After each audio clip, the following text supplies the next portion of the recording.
Hungary के प्रधानमंत्री Victor ओर्बन ने बुधवार को यूट्यूब पर जारी एक इंटरव्यू में कहा, मुझे लगता है कि यह सोचना गलत है कि कोई भी चीन को हरा सकता है। यह असंभव है। चीन को हराना नामुमकिन है। ओर्बन ने ये टिप्पणियां मीडिया होस्ट मारियो नोफल के साथ एक इंटरव्यू में की, जो मुख्य रूप से ईरान युद्ध पर केंद्रित था। नोफल के एक्स पर 32 लाख फॉलोअर्स और यूट्यूब पर 2,26,000 सब्सक्राइबर हैं। उन्होंने हंटर बिडेन और एलॉन मस्क सहित राजनीति और व्यापार जगत की कई प्रमुख हस्तियों का इंटरव्यू लिया है। ईरान में आगे क्या हो सकता है और क्या होना चाहिए, साथ ही अमेरिकी सरकार की सोच को गहराई से समझने के लिए नोफल ने प्रधानमंत्री ओर्बन का लगभग 1 घंटे का अंग्रेजी में इंटरव्यू लिया।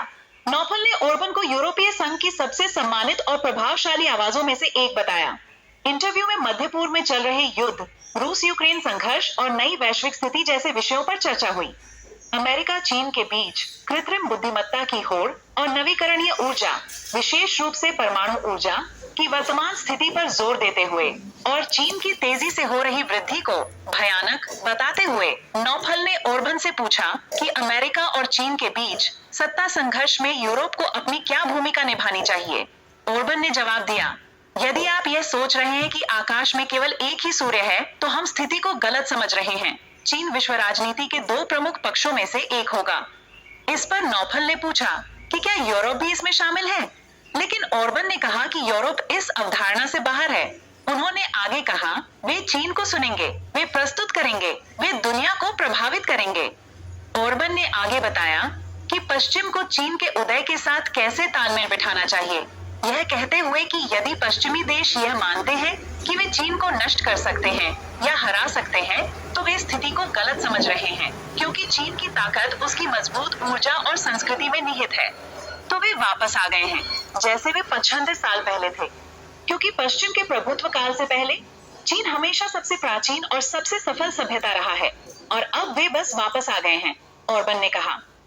साक्षात्कार के दौरान ओर्बन ने सह अस्तित्व की आवश्यकता पर भी जोर देते हुए कहा, हमें एक ही ग्रह पर साथ रहने का तरीका खोजना होगा। हम पश्चिमी लोगों को यह समझना होगा कि आकाश में कम से कम 2 सूर्य होंगे। प्रतिस्पर्धा के विषय पर ओर्बन ने स्वीकार किया कि यह चीन ईयू संबंधों का एक हिस्सा है, लेकिन प्रतिस्पर्धा ही एकमात्र तत्व नहीं है जिससे हम वैश्विक भविष्य की कल्पना कर सकते हैं। सहयोग भी है, ओर्बन ने कहा। साक्षात्कार जारी होते ही इसने चीन और अंतर्राष्ट्रीय समुदाय दोनों में नेटिजन्स के बीच व्यापक चर्चा छेड़ दी। एक यूट्यूब उपयोगकर्ता एलोवेथिस वर्ल्ड 3G59 ने टिप्पणी की, जिस तरह से वे चीन के बारे में बात करते हैं, मुझे वह बिल्कुल सटीक लगता है। मुझे प्रतिस्पर्धा बनाम सहयोग के बारे में उनकी बात करने का तरीका पसंद आया। सिना वीवो पर कुछ चीनी नेटिजन्स ने ओर्बन की प्रशंसा करते हुए उन्हें यूरोप का एक दुर्लभ और दूरदर्शी राजनेता बताया। कुछ ने टिप्पणी की कि ओर्बन का लंबा कार्यकाल उनकी असाधारण क्षमता और दूरदृष्टि को दर्शाता है।